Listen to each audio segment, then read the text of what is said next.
Welcome back to Nick Does Maths, Floating Head Nick Does Maths with me, Nick, and here. Ooh. We're going to go back to something a little bit more vanilla-ish in terms of further maths. Let's do some 3D calculus. We want the stationary points. We have here a function of x and y. We want the stationary points of z equals f of xy and determine their nature. So let's do our partial derivatives. Ooh, in blue. So 6x squared plus 6y squared.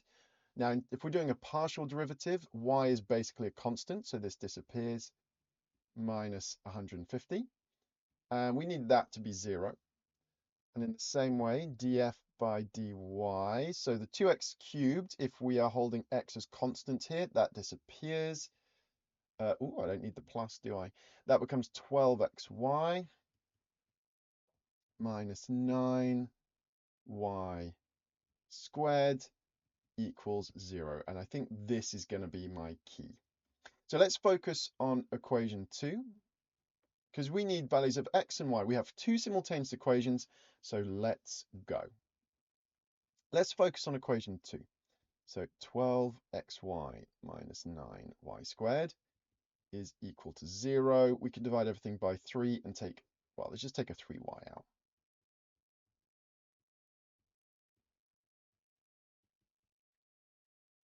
So let's check our two cases.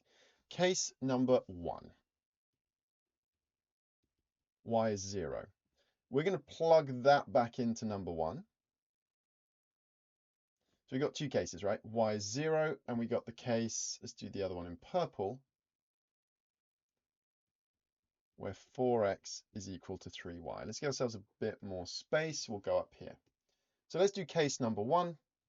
Y is 0, and we'll check equation 1. So if y is 0, we get 6x squared is 150. X squared is 75 over 3. Which tells me that x is plus or minus, that's 25, isn't it? So x is plus or minus 5 and y is 0. So we've already got some stationary points here, 5, 0, minus 5, 0. Yeah, silly boy. Right, let's go to case number 2, where 4x is equal to 3y. I don't want to deal with fractions, I won't lie to you. So square both sides. And equation 1, if I multiply equation 1 by 1.5, I end up with 9x squared plus 9y squared minus 225 is equal to 0. Now the 9y squared can become 16y squared, 16x squared. Move that 225 there. Isn't this exciting? 25x squared is equal to 225. X squared is equal to 9. So x is equal to plus or minus 3.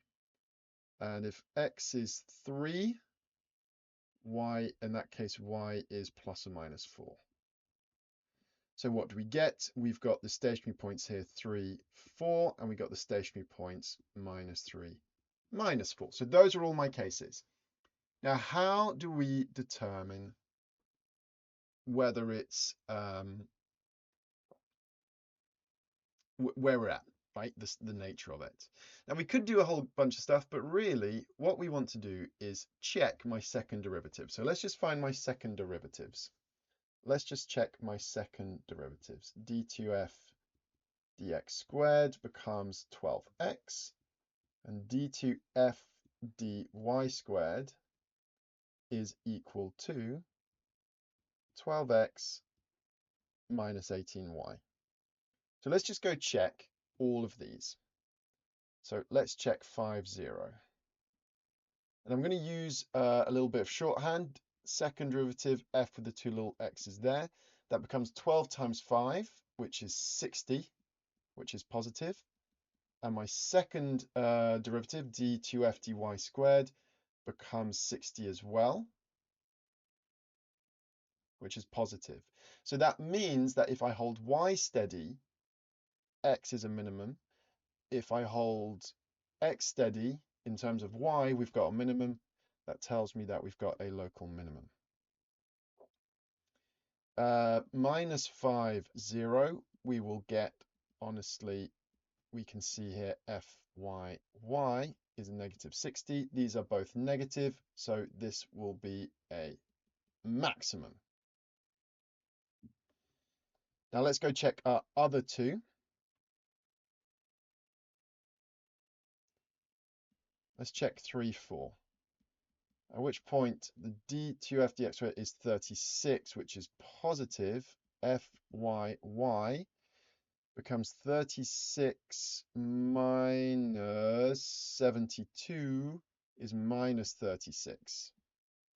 Now this is interesting because as far as the x is concerned, I've got a minimum. As far as the y concerned, we've got a maximum. So this is a saddle point, depending on how you look at it.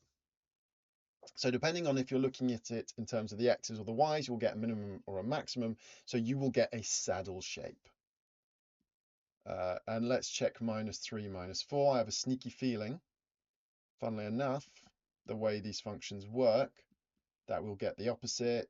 That will be, yeah, so that will be a maximum. So in terms, if we're looking, keeping y constant and looking at the x's, we will get a maximum, and then FYY becomes 36, which is positive, which would give me minimum. So these do not agree, so this is a saddle.